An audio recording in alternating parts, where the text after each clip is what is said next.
Buongiorno cari amici e benvenuti anche oggi nel canale vostro Marietto Veneziano. Oggi vi voglio fare un racconto di come il vostro Marietto ha incontrato la fratellanza bianca, ma prima di iniziare questo bel racconto vi chiedo, se non avete ancora fatto, di iscrivervi al canale di The Garda del Marietto Veneziano e di venirci a trovare nei nostri gruppi Facebook ed eventualmente anche nel canale di Telegram, dove lunedì sera teniamo un percorso esoterico, il legare al vostro Marietto Veneziano, e se vi scappa anche un bel super like è sempre ben accetto. Bene, iniziamo questo racconto proprio perché nasce mentre l'altro giorno stavo leggendo un libro esoterico in cui a un certo punto lo scrittore parla di questa fratellanza bianca, dice che sono 72 persone che sembrano immortali e il conte Saint-Germain ne è praticamente un capostipite, un rappresentante che è passato per questa Europa. Ebbene, il vostro Marietto ha incominciato a conoscere il nome fratellanza bianca quando più o meno aveva 5-6 anni. E perché questo? Perché verso i 5-6 anni, come ho già raccontato in altre pillole, il vostro Marietto era sempre soletto e giocava nel cortile soletto e abitava in una casetta praticamente in mezzo ai boschi. Per raggiungerla bisognava fare 175 scalini, quindi il babbo, quando aveva bisogno del latte o di un pacchetto di sigarette oppure di un po' di prosciutto, mandava giù il vostro Marietto a fare 160 gradini, 175, e doveva comprare magari solo mezzo litro di latte o le sigarette, il latte, il prosciutto cotto, eccetera, no? E quindi capirete che a 5-6 anni, insomma, forse massimo 7, e il vostro Marietto ogni volta che andava giù e tornava su era un po' stanchino. E cosa succedeva? I vicini di casa erano fratello e sorella, e questo fratello e sorella praticamente si davano il cambio, e quindi il Marietto ha sempre pensato: cavoli, se avessi un fratello più piccolino, al posto di andare giù io a prendere il latte e il formaggio o quant'altro, chiaramente mandare giù il più piccolino, ma visto che sono solo non c'è speranza. Ed ero un po' triste mentre giocavo soletto nel cortile. Ma cosa è successo? Un giorno arriva questo signore sempre vestito grigio o con la barba, avrò avuto 4-5 anni, ma a dirne tanto 6, sapevo al massimo parlare, e mi spiega che questo tipo è della fratellanza bianca. Al che questo signore qui mi vedeva giocare praticamente nel cortile, mi guarda e mi dice che era della fratellanza bianca e che mi stavano cercando.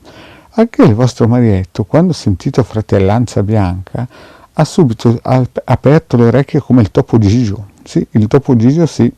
Perché? Perché ha pensato: cavoli, questi qui sono miei fratelli, vuoi vedere che li mando giù io a loro a prendere il latte e il formaggio e il prosciutto cotto al mio babbo? E ho cercato subito di, in un certo senso, entrare in contatto con questo signore, no?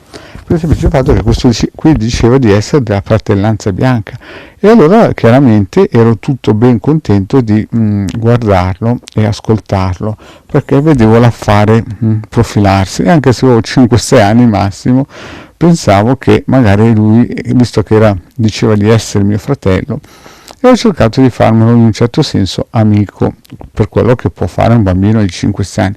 E il problema è che lui mi diceva che la fratellanza bianca mi cercava, ma non perché mi voleva fare le coccole, stare insieme a me, cioè non è che mi cercava perché ero bravo, bello, intelligente, ma mi cercava proprio per lo esattamente l'opposto. E quindi il vostro Marietto non è che aveva messo bene a fuoco la situazione, perché lui diceva che io ero dall'altra parte, ero una camicia bianca, e io questi discorsi non li capivo. Poi chiaramente a 7 anni, come ho raccontato, che sono arrivati 3 spazzacamini di cui lui faceva parte, e che mi dissero in quel momento lì che ero un cabalista, a 7 anni e mezzo più o meno, e che mi spiegavano che la moto sarebbe arrivata a salvarmi. E come ho già raccontato in un'altra pillola, la moto è arrivata, sì, ma mi ha investito e mi ha spedito su e mi ha ritirato giù la Keter. Quindi cosa è successo? Il primo incontro che ho avuto praticamente con la fratellanza bianca è stato in quel periodo lì, fra i 5-6 anni circa, anno più, anno meno, no? E quindi, cari amici, questo perché? Per dirvi che chi è cabalista non sarà mai della fratellanza bianca e chi è della fratellanza bianca non sarà mai cabalista. Questo perché c'è un muro immenso, indivisibile. La cabala, i cabalisti sono dalla via di mezzo o massimo della mano destra, e la fratellanza bianca, anche se un bel nome edulcorato, sono della mano sinistra. Quindi questo discorso, questa pillola farò più avanti in altre pillole. Quindi ecco il primo incontro che il vostro maledetto vi dice, della prima pillola, di quelli della fratellanza bianca. La fratellanza bianca esiste, però non vuole niente a che vedere a che fare, non vuole niente a vedere a che fare con i cabalisti, anche perché sono due egregore immense diverse. Ed è vero che la fratellanza bianca esiste da millenni.